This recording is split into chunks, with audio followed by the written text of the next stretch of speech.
Olá! E vamos iniciar a nossa aula número 5 dessa série de encontros de pintura digital.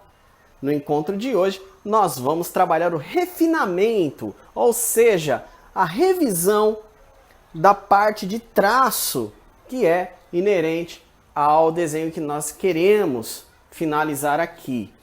Lembrando que na aula número 4 eu já considero um trabalho finalizado, tá? Dentro do que a gente entende por quick painting ou speed painting. Aqui nós vamos fazer uma revisão, porque na pintura digital, principalmente quando a gente está desenhando um personagem, é interessante, né? A gente ter um resultado gráfico um pouco mais delimitado, delineado, inclusive. Né? Então, o que nós vamos fazer aqui é abrir uma camada e fazer o desenho, aquele desenho de interpretação, aquele desenho do qual a gente olha e fala assim, bom, aqui vai ter um traço mais fino, o nariz precisa ser de tal forma, os olhos precisam ser de tal jeito. Então a gente vai fazendo este trabalho. Nesse caso também a gente vai tentando acertar um pouco mais o rosto, tentando deixar ele mais próximo do personagem. Enfim, é um refinamento mesmo, tá? E aí, o que é interessante é o seguinte, esse refinamento vai depender muito da sua intenção. Então, vamos supor que você queira fazer um desenho ultra realista, você vai fazer diversas sessões. Você quer fazer um desenho que vai apenas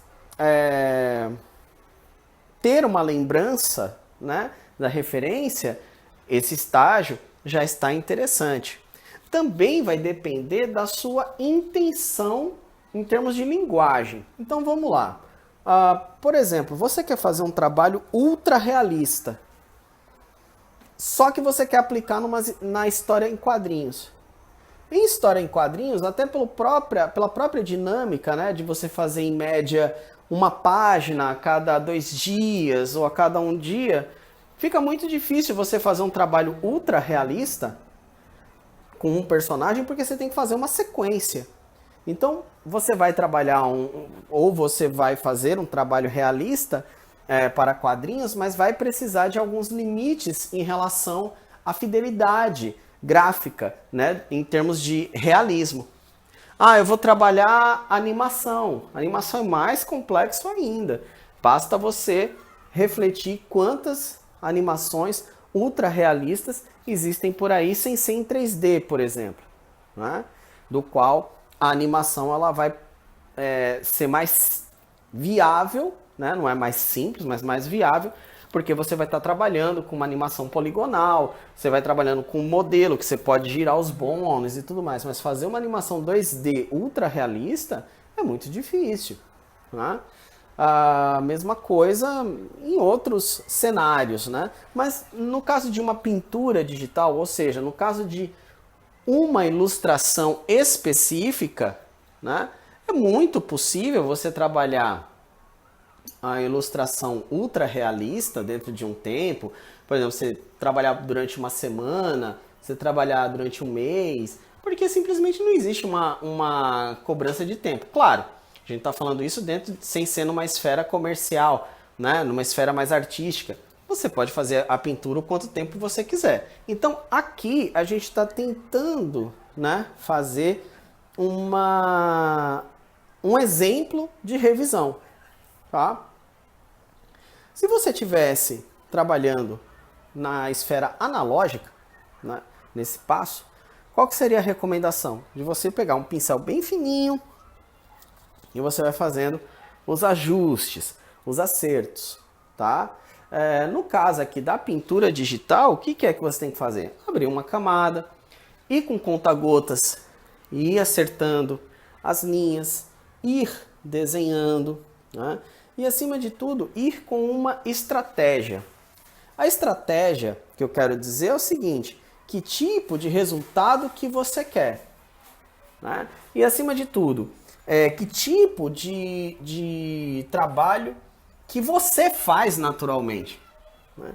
Por exemplo, no meu caso específico, eu não sou um desenhista realista.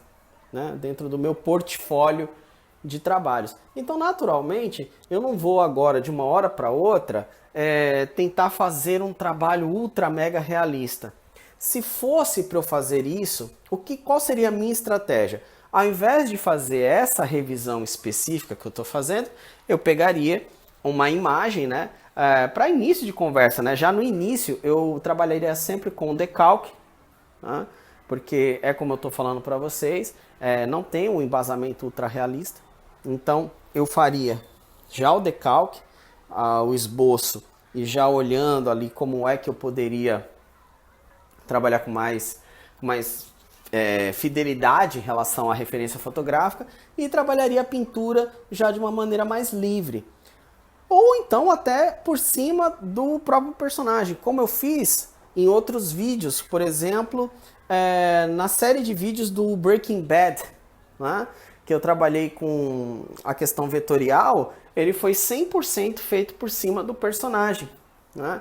Então ali você tem um trabalho de realismo utilizando a imagem por baixo, ou seja, fazendo o trabalho de tracing. Aqui é um pouco diferente, aqui você está usando uma referência. Por exemplo, Morgan Freeman está numa posição que é diferente da que eu desenhei, né? Então, só nisso você já esquece aquela história de fazer um desenho ultra realista, tá? Então aqui eu vou fazendo mais uma referência. Então vai depender muito da sua intenção, né? E é interessante que você vá descobrindo as intenções, as vocações, né, do seu trabalho. Muitas pessoas às vezes acham, meu desenho não é bom, meu desenho não é bacana. E eu sempre indago se a questão é se o seu desenho não é bom ou se o seu desenho não está sendo usado de maneira adequada a um potencial mercado que você poderia estar atuando, mas de repente você não atua porque você não está enxergando muito bem isso, né? Por exemplo, essa ilustração que eu estou fazendo, se fosse pensar num mercado de pintura ultra realista, eu acho que eu nem passava, nem seria aprovado, nem conseguiria participar de uma exposição.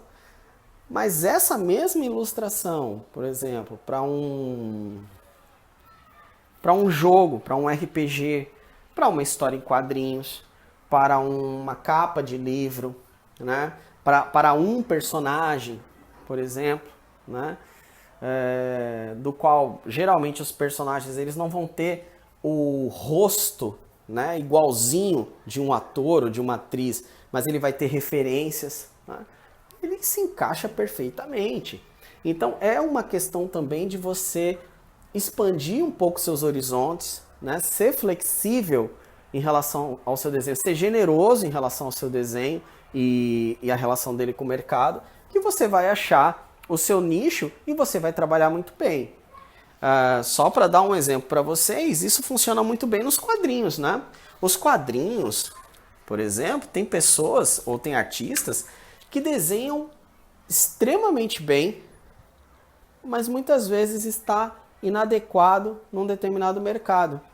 E ele não busca sair desse mercado porque quer vencer, porque quer naquele, e acaba muitas vezes deixando de repente ser melhor aproveitado num outro mercado que ele poderia ser grande, né?